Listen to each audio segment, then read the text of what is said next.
evening. My name is Diane Trout, and today we are going to talk about inquiry-based learning. Inquiry-based learning sounds pretty interesting, doesn't it? Or it did to me at least.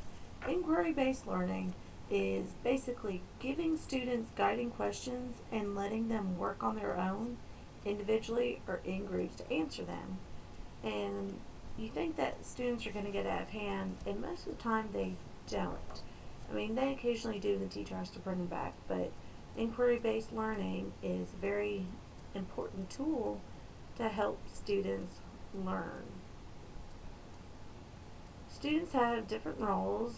They are a researcher, a technology expert, a thinker, a world changer, a self-teacher, and then they have temporary roles in particular situations. So let's talk about researcher.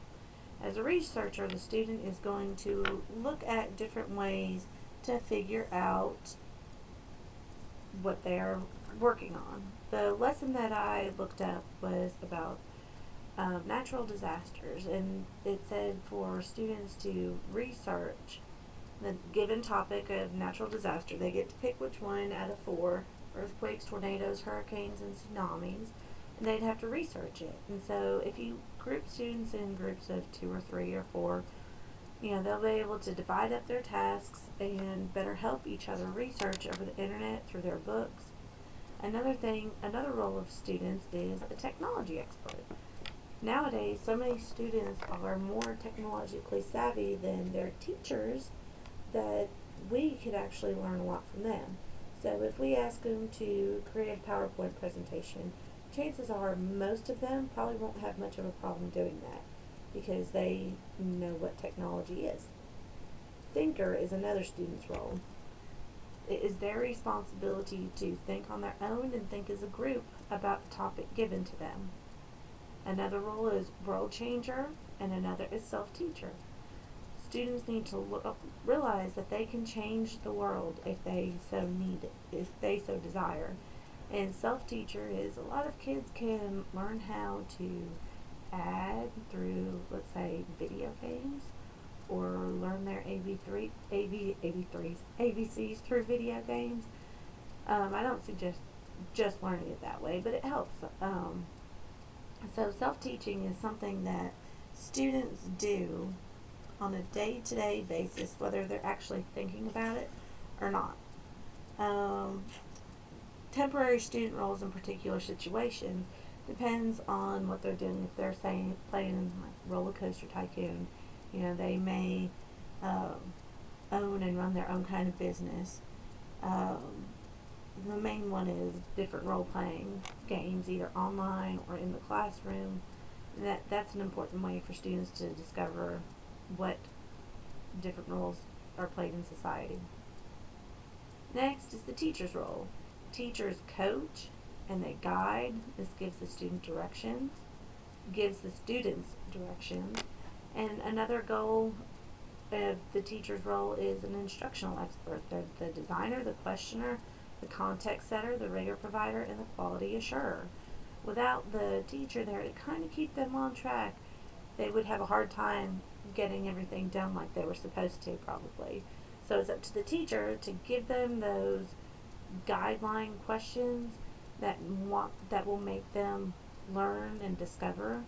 It's the teacher's role to guide them through their research, because chances are, even though they're so technologically savvy, they will have questions, so the teacher can guide them instead of just giving them the answer. And quality assurer, make sure everything's up to standards.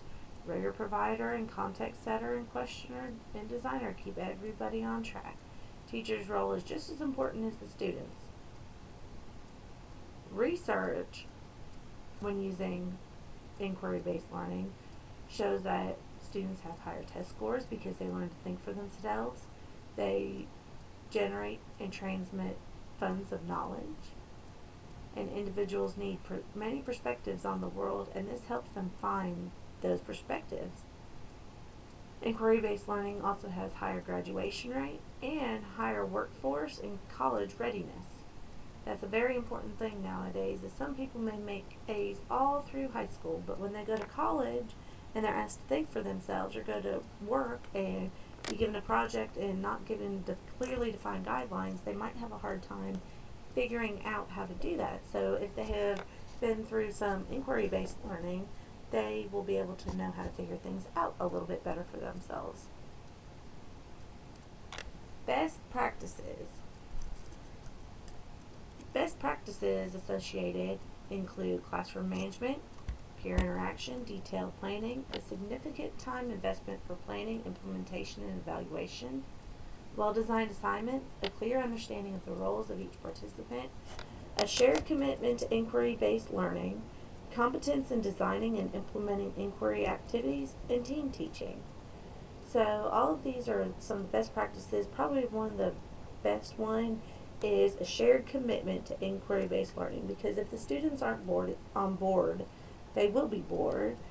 And if the teacher's not on board, it's going to be like pulling teeth to get the teacher to let them do what they need to do. And it's also the teacher's role to have detailed planning. That way the students are given correct guides to learn. Peer interaction is another big thing with this, because I know I learn a lot when I talk with my fellow peers that are going to college. I've learned a lot from them, just like they've learned a lot from me. So sometimes what students might learn might not be from the teacher. A lot of times it's what they learn from their peers. And honestly, peers listen better to their peers instead of the teachers. So if they hear things coming from their peers and know that it's true, then they might retain it a little bit better. Lastly, steps involved to use inquiry-based learning include asking questions, explore by observing and investigating, analyze and describe findings, communicate and share by writing and discussing, and reflect on what has been learned. This is the great way to set the stage. You're going to ask your students questions, and then they are going to explore by observing and investigating. And then after they've done their research, whether it's over 5 minutes, 10 minutes, or over the course of the week, they're going to analyze and describe their findings.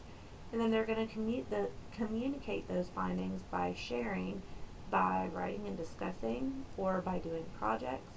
And then after everybody's done, you can reflect on the learning module and hopefully decide what worked, what didn't work, what did the students learn, what input does the teacher have that the students might not have found out, but at least if they have researched it on their own, they will have a better understanding as to what their teacher's saying, instead of the teacher just standing up in front of the classroom and making it fact.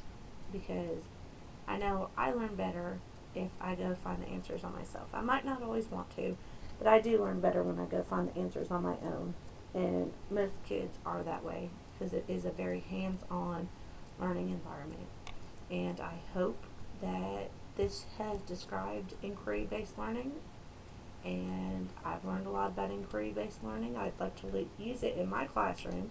I think even kindergartners can do inquiry-based learning, or preschoolers. It's just depending on the level of what they are wanting, what you want your students to find out. So thank you for listening to this, and I appreciate it.